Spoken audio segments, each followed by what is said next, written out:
Esta es la historia de un producto muy común que lleva más de un siglo con nosotros. Es un simple cilindro de 10 centímetros de largo y es una mina de oro. Cuesta 1 céntimo y ganas $1. Había en juego miles y miles de millones de dólares. El objeto de consumo más rentable que se haya inventado jamás. Los grandes fabricantes harían lo que fuera para proteger sus ingresos. Es un producto fabricado por seres humanos, distribuido por seres humanos y que mata a seres humanos. Es una pandemia industrial. 1953, una conspiración en Estados Unidos y después en todo el mundo unirá a los grandes fabricantes de cigarrillos. En el más absoluto secreto pondrán en marcha una estrategia para ocultar los letales peligros del tabaco todo el tiempo que puedan. Creo que la nicotina no es adictiva. Sí. Comerciaban con droga exactamente igual que los grandes traficantes de cocaína de América del Sur. Para lograr sus fines, las empresas de tabaco fueron contando cada vez más mentiras hasta el final mismo del siglo XX. Corrompieron a decenas y decenas de científicos. Se han gastado decenas de miles de millones de dólares en hacer del cigarrillo una máquina de adicción perfecta. ¿Cómo manipularon a la comunidad científica garantizando el silencio de las autoridades y amordazar a sus detractores? Nos adentraremos en el núcleo de la conspiración de los magnates de la industria del tabaco, con la ayuda de expertos que han examinado decenas de millones de archivos internos que ya son accesibles, y el testimonio de investigadores que trabajaron en los laboratorios secretos de las empresas tabaqueras. En septiembre de 1983 empezamos a sospechar. Decidí que no podía seguir formando parte de la mentira. Los conspiradores nunca habrían sido desenmascarados de no ser por la valentía de los denunciantes. Las revelaciones de los denunciantes terminan causando la tormenta perfecta. Esta es la historia de la mayor manipulación de la opinión pública por parte de un sector industrial desde 1950 hasta hoy.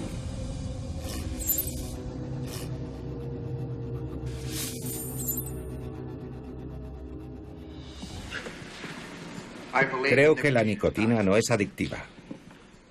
Creo que la nicotina no es adictiva. Creo que la nicotina no es adictiva. Creo, sinceramente, que... 7 directores ejecutivos de las empresas tabaqueras más poderosas de Estados Unidos. Año 1994. Ante una comisión del Senado juran que la nicotina no es adictiva. Es la mayor mentira jamás contada por los magnates de una industria, tanto por su magnitud como por su duración.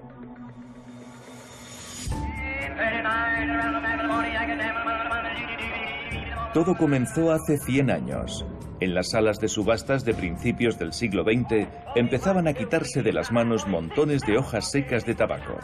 Había nacido un imperio.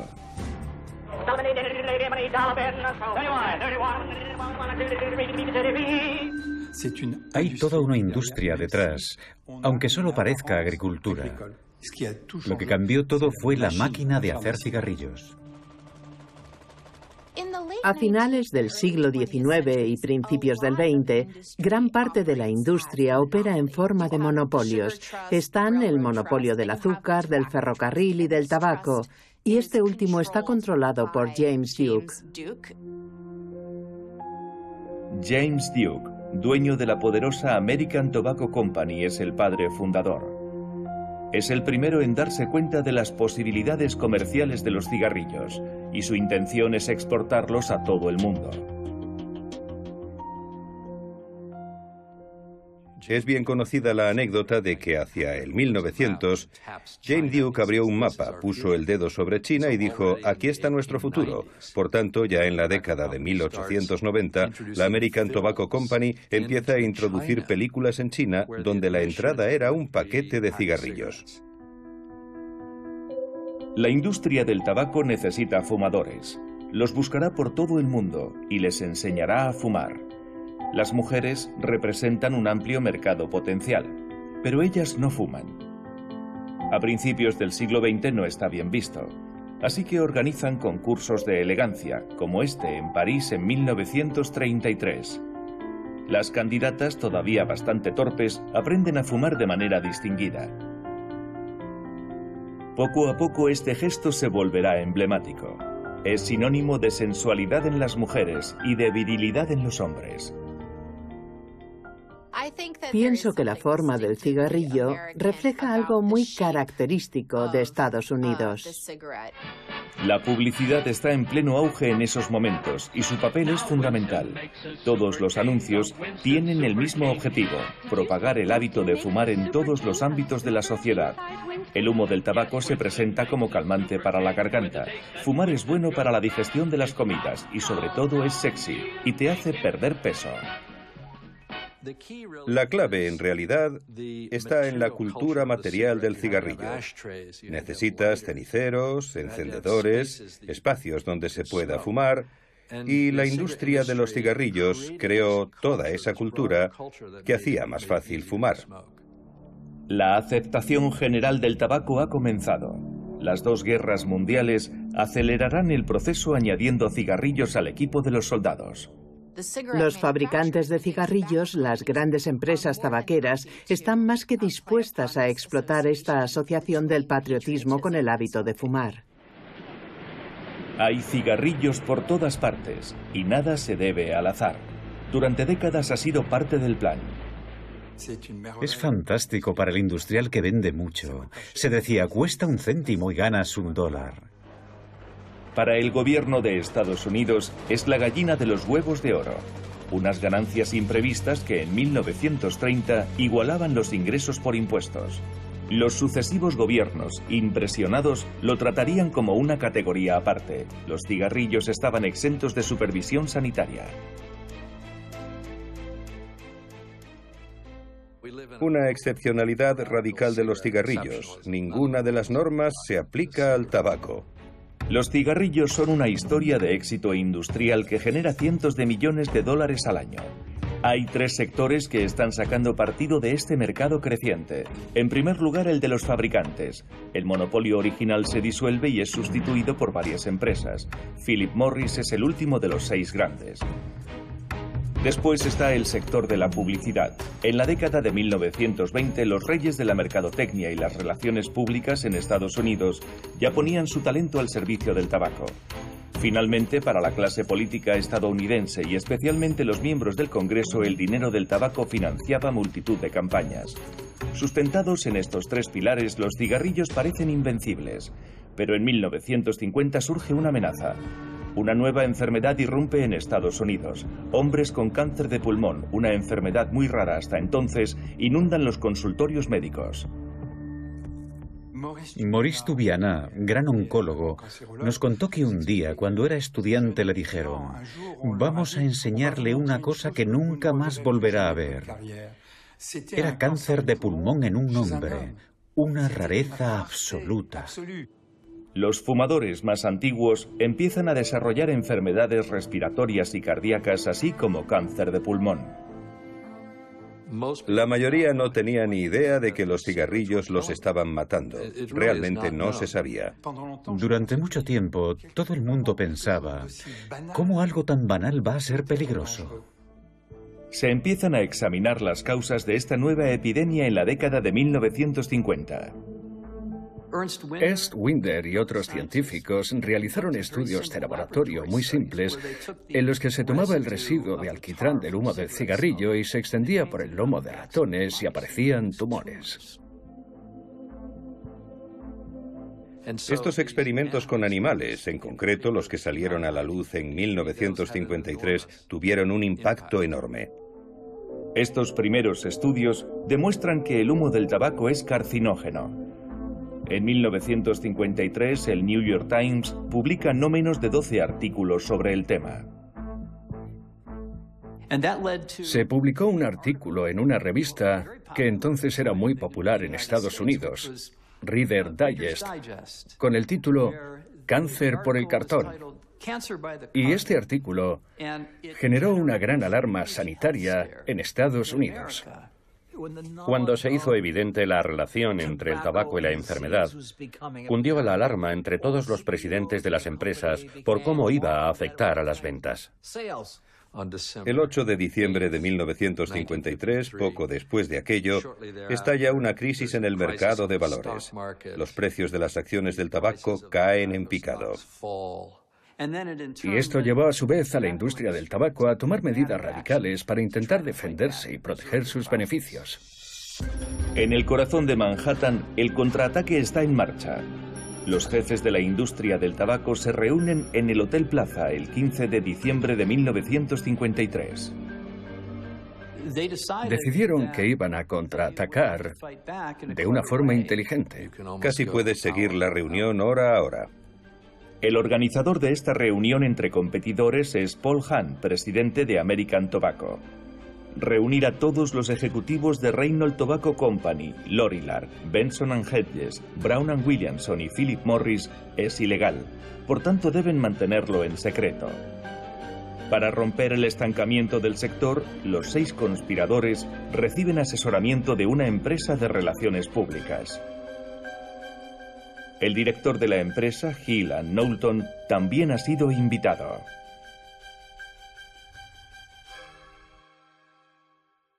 Era la mayor empresa de relaciones públicas del mundo. Hill & Knowlton y los abogados de Shook, Hardy y Bacon estudiaron la manera de cometer el fraude. Los empresarios conciertan un comunicado de prensa. Se publicará simultáneamente en 448 periódicos de Estados Unidos. Les cuesta la prohibitiva suma de $244.000. La idea de la carta abierta se le ocurrió a John Hill y la titularon Una declaración sincera a los fumadores de cigarrillos. Formularon un compromiso contractual ante la opinión pública. Se comprometían a descubrir la verdad y a contar a la gente lo que pasaba.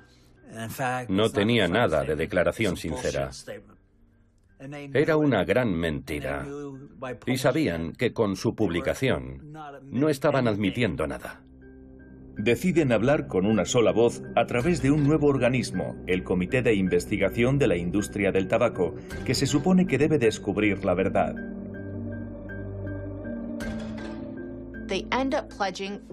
Llegaron a invertir cientos de millones de dólares para elaborar estudios que hicieran pensar que iban a demostrar que fumar no hace daño al organismo. Siempre hemos cooperado y cooperaremos estrechamente con quienes tienen el cometido de salvaguardar la salud pública. Era la primera vez en la historia de la humanidad que una gran industria se unía para asegurarse de que nadie descubriera la verdad sobre sus productos.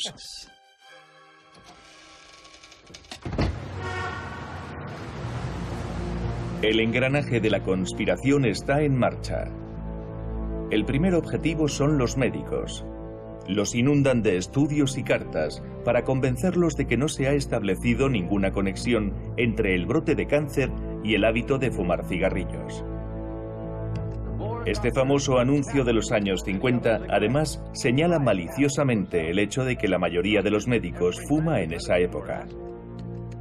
¿Qué cigarrillos fuma, doctor? El mensaje es claro. Si su médico fuma, usted también puede hacerlo sin miedo. La conspiración se basa en una campaña enfocada a restablecer la confianza en el cigarrillo. Se alían con la comunidad científica, el mundo académico, los profesionales de la salud pública, diciéndoles: colaboraremos, hay que investigar más, no hagan juicios precipitados. Los fabricantes han demostrado buena fe, y esta fachada de honestidad durará casi 50 años. Todo el mundo caerá en el engaño. Sin embargo, toda la maquinación de la industria del tabaco estaba ahí, negro sobre blanco, en un bosque de documentos internos. 100 millones de páginas escritas por las principales empresas tabaqueras. La manipulación de los datos, todas las operaciones encubiertas están ahí y se pueden ver. Estos archivos están clasificados como ultrasecretos. Son páginas que esconden una bomba, la verdad. Contienen una refutación categórica del principal argumento esgrimido para defender el tabaco, que los cigarrillos no causan cáncer. En 1961, en una nota confidencial, investigadores del fabricante de cigarrillos, Liggett Myers, escribieron: hay presencia de sustancias biológicamente activas en el tabaco de los cigarrillos que A. producen cáncer, B. cáncer. Por tanto, los dueños de la industria del tabaco mintieron cuando aseguraron que no existían pruebas de tal vínculo. Hasta sus propios investigadores estaban convencidos de que sí. ¿Cuánto hacía que sabían la verdad? Robert Proctor encontró la respuesta a esa pregunta en un estudio confidencial encargado por los fabricantes del papel que envuelve el tabaco de los cigarrillos. Estos experimentos secretos comparaban el humo del papel con el humo del tabaco para comprobar cuál causaba cáncer en los ratones expuestos. Los resultados están en la columna de la derecha. El humo del tabaco liado en distintas clases de papel da un resultado positivo en todos los casos, es decir, es cancerígeno. Pero si se elimina el tabaco y solo se analiza el humo del papel, el resultado es inocuo. El papel solo no es cancerígeno. El papel quedó libre de culpa. Fue un momento crítico, porque se dieron cuenta de que no era el humo del papel, sino el del tabaco, el que causaba daños al inhalarlo. Los resultados se comunicaron a los fabricantes de papel de cigarrillo ya en 1953. Adjunto los resultados de varias pruebas realizadas por el laboratorio de Augusta Paper Company. Han solicitado que esta información se mantenga en el más absoluto secreto. La industria del tabaco ya conocía las repercusiones de sus productos sobre la salud décadas antes que la opinión pública e incluso que las autoridades sanitarias y la comunidad científica. Cuando los jefes de la industria del tabaco se reunieron en diciembre de ese año, tenían la opción de decidir contar la verdad, pero prefirieron ocultarla. Fue de un cinismo absoluto que adoptaran todas esas medidas. Demostraron sin lugar a dudas que el bienestar de las personas no les importaba lo más mínimo. Pienso que era el reflejo de su arrogancia. No pensaban que los descubrirían. En pleno centro de Manhattan, en el Empire State Building, el Comité de Investigación de la Industria del Tabaco ocultó sus fechorías durante décadas. Mantener a la gente en la ignorancia fue la estrategia orquestada por la empresa de relaciones públicas Hill & Knowlton, cuyas oficinas estaban justamente en la planta superior. Este documento interno de 1971 lo resume perfectamente. Durante casi 20 años, esta industria ha empleado una sola estrategia brillantemente concebida y ejecutada durante años. Ha sido siempre una estrategia de contención consistente en sembrar la duda. La duda es un valioso aliado y se fomenta con cientos de estudios falsos. Buscan a científicos que sustenten la postura de las tabacaleras. En general son científicos mercenarios que niegan que exista algún vínculo entre el hábito de fumar y el cáncer de pulmón. La investigación financiada por el Comité de Investigación de la Industria del Tabaco y demás organismos conspirativos no es verdaderamente independiente. Si alguno de estos investigadores, y había cientos financiados por el comité, concluía que los cigarrillos eran nocivos, automáticamente dejaba de recibir dinero. Algunos de estos mercenarios se entregan del todo a la causa. Aquí vemos a uno de ellos, el Dr. Robert Wolf, de Estados Unidos, entrevistado por un periodista francés en 1965. Todos mis pacientes me preguntaban si era peligroso fumar. Aunque yo prácticamente no fumaba, les decía que era mucho menos peligroso de lo que decían las autoridades estadounidenses. Y reanudaban el hábito encantados. Está siguiendo un guión. El Dr. Wolf dirige el Instituto de Investigación de Enfermedades Cardiovasculares. En esta carta, poco después de la entrevista, solicita más fondos a la American Tobacco Company. Incluso especifica la cantidad: $25.000.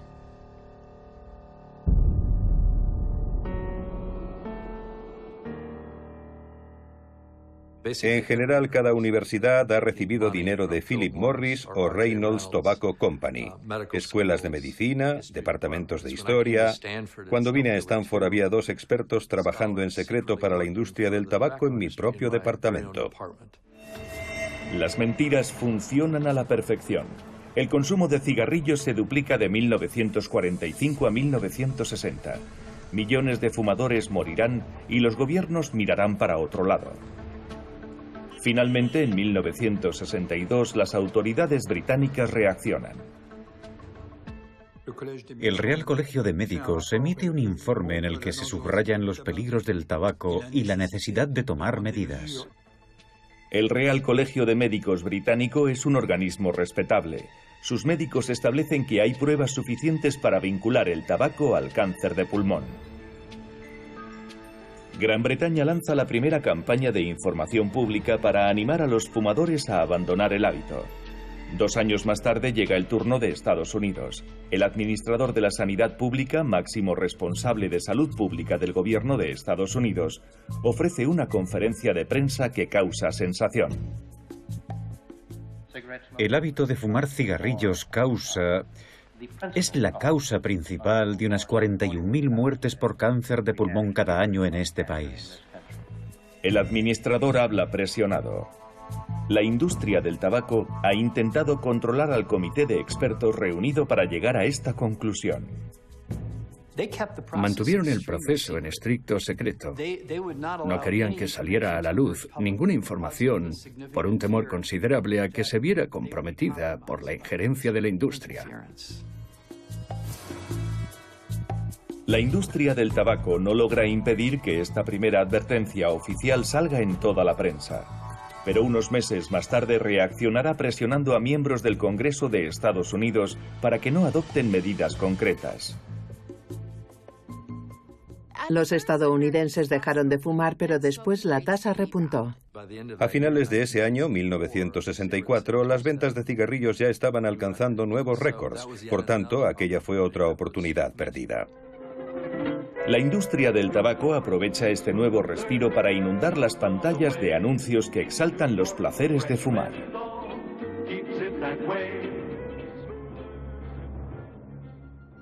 Hay que tener en cuenta que la industria del tabaco entre la década de 1940 y la de 2000 se gasta 250.000 millones de dólares en promocionar los cigarrillos.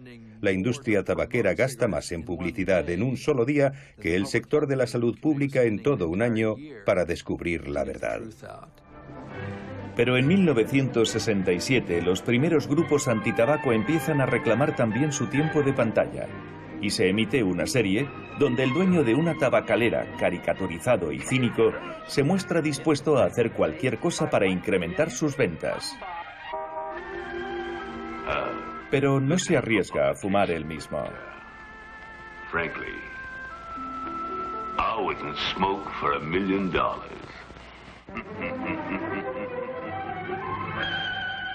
Estos anuncios tuvieron tanto éxito que las empresas tabaqueras en general aceptaron retirarse de las pantallas en 1970, porque la doctrina de la ecuanimidad establece que si las empresas tabaqueras quieren que sus anuncios salgan en pantalla, los anuncios antitabaco también deben salir. A pesar de estar prohibida su publicidad en pantalla, el consumo de cigarrillos sigue siendo generalizado. Los fabricantes reparten tabaco gratuitamente en los aviones, cerca de los colegios e incluso en los hospitales.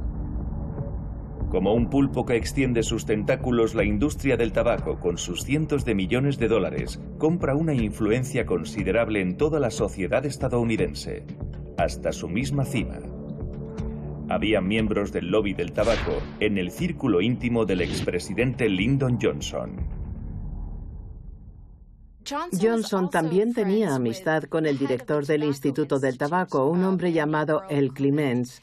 Por tanto, estas conexiones entre los salones llenos de humo de Washington eran muy profundas y en algunos aspectos Johnson no quería perder a sus amigos ni el apoyo que conservaba en el sur. Pero se avecina una gran convulsión en la opinión pública. Los primeros grupos defensores de los derechos de los no fumadores surgen en College Park, en Maryland, en 1971, cuando una madre joven ama de casa, según ella misma, decide acabar con los ceniceros. Los no fumadores empiezan a darse cuenta que ellos también tienen cierta influencia política. Varias ciudades de Estados Unidos prohíben fumar en determinados espacios públicos. La industria del tabaco comprende que tiene un problema. Hay gente empezando a dejar de fumar. Pero también se dan cuenta de que la ciencia es un aliado y entonces montan unos laboratorios enormes. Cientos de personas trabajaron en estos laboratorios secretos haciendo trampas. Se fichó a Jeffrey Wigand para dirigir esta nueva investigación. Era finales de los 80 y él era la segunda autoridad en Brown & Williamson. Allí aprendí y comprendí de qué está hecho un cigarrillo, por qué se añaden determinadas sustancias y en qué consiste su diseño. La información que obtuve, desde luego, no se podía dar a conocer al público. En total secreto, los gigantes del tabaco estadounidenses preparan un contraataque. Legiones de químicos son contratados. En la época en que fui contratado, la Reynolds Tobacco Company había sacado un cigarrillo llamado Premier. Era un cigarrillo con extracto de tabaco y, por tanto, decían que era más seguro. Toda la industria estaba inmersa en una carrera por conseguir un cigarrillo más seguro. Pero no podían decir que eran más seguros porque sería lo mismo que reconocer que los cigarrillos normales no lo eran, de manera que estaban atrapados en su propia telaraña de engaños. Los fabricantes encubrieron esta investigación interna. Para descifrar estas nuevas mentiras, hemos de adentrarnos en el contenido de esos cilindros blancos. Parece muy simple. Tabaco secado y picado, envuelto en finas hojas de papel. Pero es ahí donde el proceso se vuelve altamente técnico. Quemar tabaco es un proceso complejo que libera 4000 componentes, el más famoso de todos, la nicotina. Lo peligroso es el humo. Es como si quemas leña en una chimenea y metes la nariz. Hay que tener presente que una calada a un cigarrillo contiene 1000 millones de partículas, lo que equivale a respirar un día entero el aire contaminado de París. El filtro se presenta como un medio de neutralizar determinadas partículas. Se inventan cientos de filtros.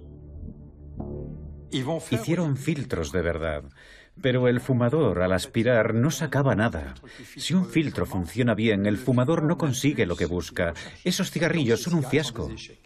Cuando añades un filtro al producto, haces que se fume más por compensación. Las personas inhalan el humo más profundamente, dan más caladas, retienen el humo más tiempo en el organismo y como consecuencia aparecen nuevos cánceres muy profundos en los pulmones con frecuencia inoperables. Llegaron a hacer filtros de amianto, lo cual resulta escandaloso desde la perspectiva actual. Sin embargo, los científicos que trabajan para esa marca saben que las partículas de amianto causan mesoteliomas y otros cánceres. Los filtros no filtran, son como un cinturón de seguridad hecho de espagueti. Son una quimera y la industria del cigarrillo lo sabe desde el principio. Está ahí, negro sobre blanco, en un estudio de mercado encargado por Philip Morris en 1966. La apariencia de filtrado es tan importante como el propio filtrado.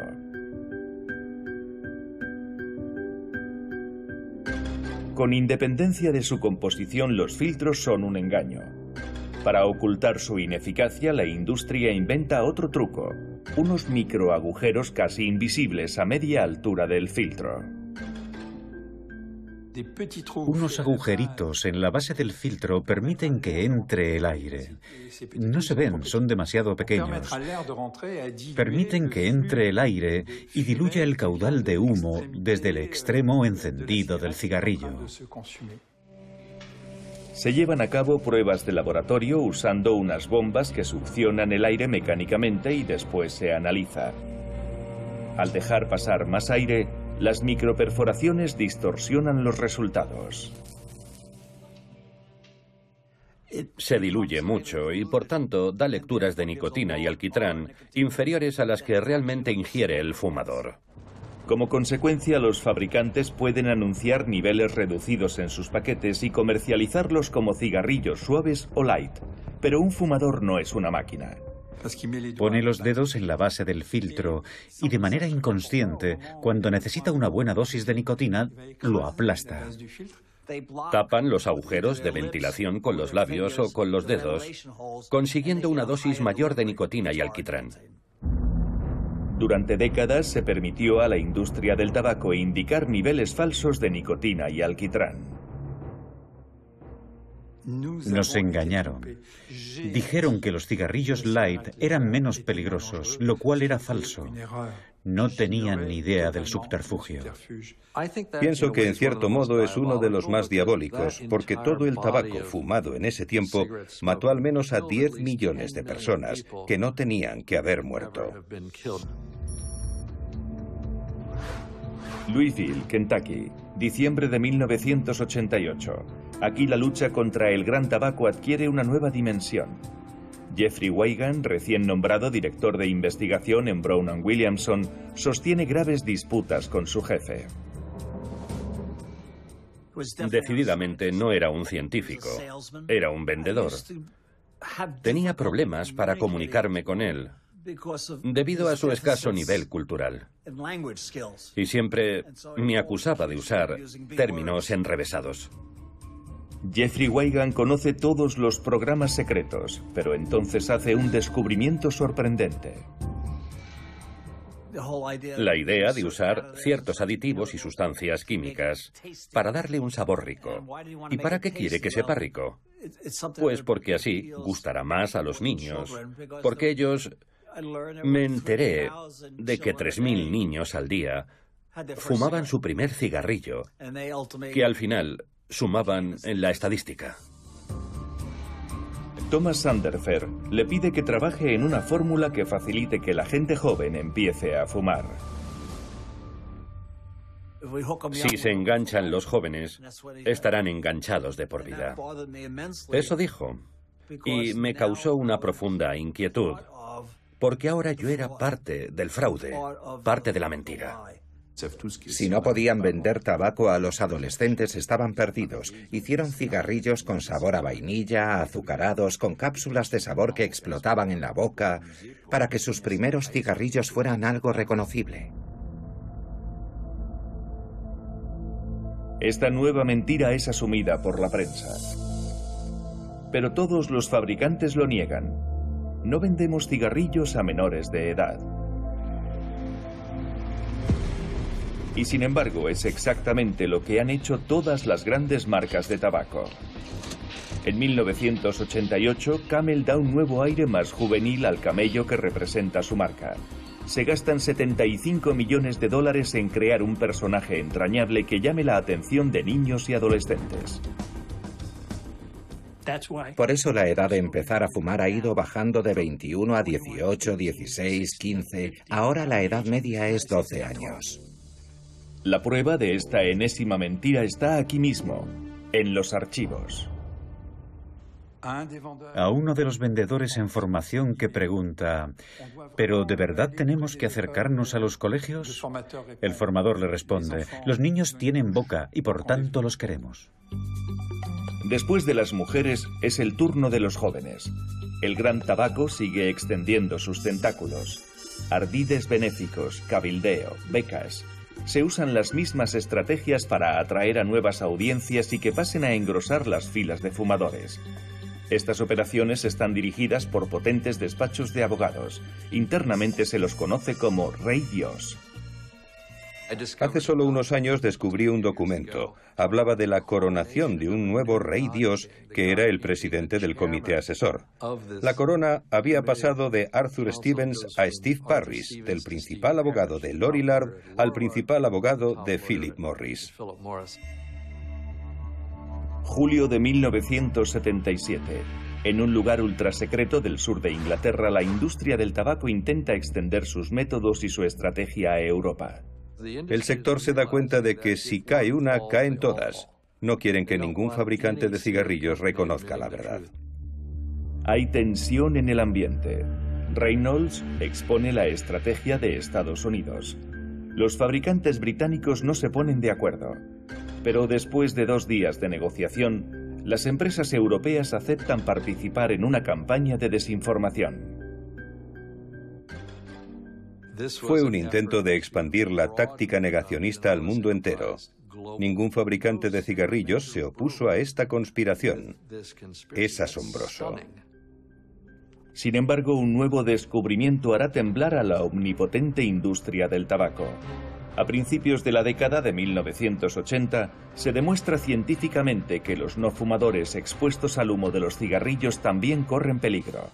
El sector comprende que es una gran amenaza, y una nueva, porque la gente se está dando cuenta de que los cigarrillos de otros pueden causar su propia muerte. Y entonces ya no estamos hablando solamente de suicidio, sino de homicidio. Por primera vez, la industria del tabaco corre el peligro de ser vista como lo que es, una industria de muerte. Desde ese momento, sus dirigentes van a enfocar de otra forma todas sus campañas publicitarias. Empiezan por hacer desaparecer el humo saliendo del cigarrillo, lo que en definitiva es como decir que realmente no sale nada de él. Y terminan suprimiendo el propio cigarrillo. En la publicidad del tabaco prácticamente no ves uno. Para los fabricantes de cigarrillos, la libertad también es un poderoso símbolo. Fumar es una decisión libre que hay que defender ante los ataques de los no fumadores. Los transmisores de este mensaje subliminal serán los actores estadounidenses más famosos y admirados. He aquí un contrato firmado por Sylvester Stallone con una marca de cigarrillos por el que se compromete a aparecer fumando en 5 películas. A cambio, cobrará $500.000. Pagaron cantidades astronómicas a las grandes estrellas, Sean Connery, Paul Newman, Sylvester Stallone y muchos más. Cobraron por fumar ante las cámaras. Pero famosos o no, los fumadores terminan enfermando, y todas esas víctimas están llevando a los fabricantes a los tribunales. La batalla legal es decisiva. Para establecer la verdad, los jueces obligan a las tabacaleras a revelar sus archivos internos. Se les ordena que hagan públicos los documentos que contienen las pruebas de sus mentiras. Los tentáculos empiezan a perder fuerza.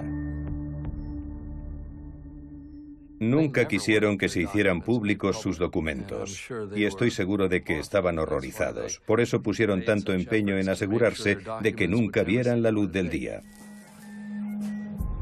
El golpe definitivo vino desde dentro. En 1980, Victor Denoble era un joven investigador contratado por Philip Morris para buscar una molécula en sustitución de la nicotina que no fuera peligrosa para el corazón. Una empresa acude a un científico y le dice: estamos haciendo daño a la gente y no queremos. Yo pensé que la gente siempre iba a fumar y vi una oportunidad de trabajar para una gran empresa. Todo fue muy bien los primeros 2 años. Su programa es ultrasecreto. Estas fotografías son de las pocas que se hicieron. Victor Denoble y su compañero de equipo decidieron empezar por analizar los efectos de la nicotina en ratas. Investigamos 14 horas al día. Era una maravilla. Podíamos pedir cualquier cosa que necesitáramos. Siempre nos la facilitaban. Las ratas tienen libre acceso a la nicotina y acuden cada vez más a autoadministrarse. Fuimos claramente los primeros en demostrar que la nicotina creaba adicción en las ratas. Redacté el documento "La nicotina es una droga", y uno de los abogados tachó la palabra droga y puso "la nicotina es un compuesto". Es otra forma de decirlo. No querían que se asociara la palabra nicotina a las drogas. Victor Denoble hace entonces un gran descubrimiento. Encuentra una molécula capaz de reemplazar la nicotina. Estábamos felices como niños. Pensamos que todo iba a ser fantástico. Un día me llaman al despacho y me dicen: es una decisión corporativa. No vamos a seguir adelante con su investigación. Están despedidos. No teníamos ni idea de lo que iba a pasar. Nos pilló por sorpresa. Con sus descubrimientos, Victor y su equipo han puesto en peligro a su empleador. Su trabajo es destruido y no se les permite hablar de él. Hace 40 años pensábamos que la nicotina era lo único que causaba problemas cardíacos. Hoy el humo de cigarrillo tiene decenas de moléculas que afectan al corazón. Por tanto, aunque hubiéramos introducido nuestra molécula en sustitución de la nicotina, seguiría siendo nocivo. Todo saldrá a la luz ante los senadores en 1994. Los representantes elegidos citan a los máximos responsables de las 7 grandes empresas tabaqueras para hacerles una pregunta. ¿Sí o no, la nicotina de los cigarrillos es adictiva? Victor Denoble y Jeffrey Wigand ven la sesión por televisión en directo. En la sala están los ex ejecutivos William Campbell y Thomas Sanderford. Mi mujer y yo lo estábamos viendo por la tele. Yo tenía mucho interés en saber lo que iban a decir. ¿Se aferrarán a sus mentiras como habían hecho durante los últimos 40 años? Creo que la nicotina no es adictiva. Señor Johnson, Creo que la nicotina no es adictiva. No querían contar la verdad. Sería equivalente a reconocer que todo lo que habían dicho en el pasado era mentira. sabían, aunque no quisieran reconocerlo en esos términos, que estaban comerciando con droga exactamente igual que los grandes traficantes de cocaína de América del Sur. No daban su brazo a torcer porque ganaban muchísimo dinero. Recuerdo que al ver todo aquello pensé, ¿cómo podéis miraros en el espejo? ¿Creerán en su palabra los senadores? Hasta ese día de abril de 1994, la clase política estadounidense no había hecho el menor intento de investigar la nocividad del tabaco. La mayoría sabía la verdad, si no todos, pero para algunos era una verdad incómoda, y otros simplemente no pensaban que fuera más importante que su interés en recaudar fondos para sus campañas y hacerle el juego a los fabricantes de cigarrillos. Los miembros de la comisión del Senado quieren saber la verdad. Conocen a Víctor de Noble y quieren que declare. Pero el exinvestigador de Philip Morris está obligado a guardar silencio por un acuerdo de confidencialidad. Si revelábamos alguna información, podían silenciarnos y demandarnos. Señor Campbell, ¿va a liberar al doctor de Noble de su compromiso de confidencialidad para que pueda comparecer de manera voluntaria ante esta comisión? Me dio un vuelco el corazón. Dijo, él estaría dispuesto a declarar ante esta comisión, pero ustedes lo han silenciado mediante un acuerdo de confidencialidad. No conozco ningún acuerdo de confidencialidad. Tendría que investigar un poco para responder a la pregunta. ¿Liberará al doctor de Noble de su compromiso de confidencialidad? Así estuvieron yendo y viniendo durante lo que pareció una eternidad, aunque no fueron más de 45 segundos. ¿Puedo consultar con mi abogado en este momento? Y entonces el presidente de Philip Morris miró a su abogado y le preguntó, ¿qué dijo? De acuerdo, que lo haga, sí. Gracias. Pensé, por fin contaremos la verdad al mundo. No se la daremos a otro científico. Iremos a la televisión nacional y diremos al mundo lo que estuvimos haciendo durante esos 4 años. Levanten la mano derecha. El testimonio que están a punto de prestar es la verdad, toda la verdad y nada más que la verdad. Por primera vez se conocerá el testimonio de personas de dentro de la industria del tabaco. Descubrimos que la nicotina actuaba como reforzador por vía intravenosa en ratas. Nuestros resultados demostraron que la nicotina presentaba rasgos comunes a otras drogas que se administran por vía intravenosa. Por tanto, el presidente de Philip Morris había mentido a los senadores. La nicotina era adictiva y él lo sabía. Salen entonces a la luz otras prácticas secretas. En aquella sesión nos enteramos de que habían incluido en un producto una cápsula de aluminio que contenía lo que llamaban cristales de sabor saturados de nicotina. Alrededor del 70% de la nicotina que contenía este producto se había añadido de manera artificial. Varios denunciantes se deciden a hablar. Jeffrey Wigand es uno de ellos. Ha sido despedido. Y él también está obligado a guardar silencio en virtud de un acuerdo con su antiguo empleador. Aquel día de abril decidí que no podía seguir formando parte de la mentira. Y luego se me presentó la oportunidad de empezar a informar a la gente sobre lo que pasa dentro de la industria del tabaco. Jeffrey Wigand empieza colaborando de forma anónima con agentes de la FDA. Es el organismo responsable de controlar que los productos no contengan sustancias nocivas. Yo tenía información privilegiada sobre lo que estaban haciendo los abogados, los presidentes de las empresas, lo que se hacía con las ventas. Información que entonces la gente corriente desconocía. Yo estuve ayudándoles a elaborar su documento jurisdiccional en el que se daban nociones sobre la liberación de nicotina, la focalización en niños y múltiples aspectos del diseño general de los cigarrillos. Cuando su antiguo empleador descubre que se ha convertido en denunciante, su vida se vuelve un infierno. Recibí amenazas de muerte.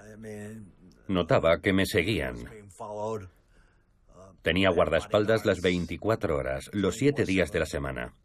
Tenía que revisar mi coche todas las mañanas y el buzón. No podía ni ir al servicio sin llevar a uno de ellos pegado a mí. Pagó las consecuencias personalmente, profesionalmente y familiarmente. Declaró y demostró una valentía ejemplar. Las personas como él, que ahora llamamos denunciantes, fueron fundamentales. Estas revelaciones causan una verdadera conmoción en Estados Unidos. El presidente Clinton da instrucciones a su ministro de Justicia para que abra una investigación por perjurio, fraude y conspiración. Se acabó la complacencia por parte de la cúpula del gobierno. Se avecinan grandes juicios. Si se demuestra la responsabilidad penal de los fabricantes, podrían dar lugar a multas y penas de cárcel sin precedentes. El resultado fue que en 1998 los 46 fiscales generales de los estados y las principales tabacaleras llegaron a un acuerdo. La industria acepta pagar a los 46 estados del país 202.000 millones de dólares a lo largo de 24 años. Por tanto, se trata de una operación financiera. A cambio, todas las acciones judiciales emprendidas por el gobierno de Estados Unidos se archivan. La cláusula de confidencialidad impuesta a Jeffrey Wigand queda sin efecto, pero para los denunciantes no es un buen acuerdo. Los fabricantes siguen teniendo licencia para vender tabaco. Si hubieran perdido una sola de las grandes causas abiertas contra ellos, se habrían declarado en bancarrota y hoy no venderían cigarrillos. En términos de salud pública no era un buen acuerdo, y el hecho de que las empresas tabaqueras se mostraran tan dispuestas a aceptar, que estuvieran tan satisfechas con los términos, claramente indica que no fue un buen acuerdo. Peor aún, los fabricantes de tabaco se han beneficiado de esta solución amistosa. El acuerdo alcanzado en 1998 equivale a un impuesto de alrededor del 40% sobre cada paquete de cigarrillos, así que la industria se limita a subir el precio 45 céntimos y así continúa obteniendo ganancias. Además, la industria solo podrá seguir pagando esos miles de millones de dólares mientras produzca beneficios, de manera que es una especie de plan de beneficios garantizados. La industria gana de una u otra forma. El acuerdo con el gobierno de Estados Unidos supone dar rienda suelta al sector del tabaco. No obstante, permitió desmontar todas esas mentiras orquestadas y prohibirle tanto el patrocinio de deportes como la publicidad en medios de comunicación dirigidos al público joven. Pero lo cierto es que se saltan todo el tiempo estas medidas. Para la industria del tabaco, la única prioridad sigue siendo obtener beneficios. Es más, el gobierno de Estados Unidos no ha regulado el producto. Existen directrices, pero no se aplican. Las autoridades sanitarias parecen impotentes cuando se trata del tabaco. Tenemos normas de seguridad más estrictas sobre la comida para perros que sobre el tabaco. Hay compuestos que se pueden incluir en un cigarrillo que jamás permitirían añadir a la comida para perros. No hay quien los pare. La nicotina es barata y sumamente rentable. Mientras puedan seguir comercializándola y haya personas en el mundo, seguirán haciendo negocio. Esta es una de las raras entrevistas en que un representante de Philip Morris admite que fumar mata. Que alguna vez haya muerto alguien de una enfermedad causada en parte por fumar cigarrillos. Podría ser que alguna persona haya muerto. ¿Y 1000? Podría ser. ¿Y 100.000? Bueno, podría ser. No tengo más preguntas. Gracias. Tras 50 años de mentiras, la horrible verdad ha salido a la luz, pero los responsables no han expresado el menor arrepentimiento. Estos altos ejecutivos se jubilaron con sus buenas pensiones. El más importante de todos, Joseph Kuhlman, quien durante décadas fue el hombre más importante de Philip Morris, publicó su autobiografía después de jubilarse en la década de 2000, titulada Soy un tipo con suerte.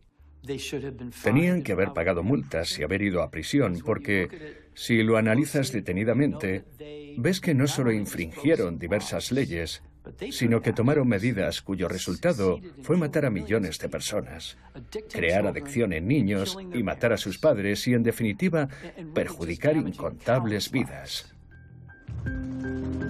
El consumo de cigarrillos ha disminuido un 67% en Estados Unidos desde 1965.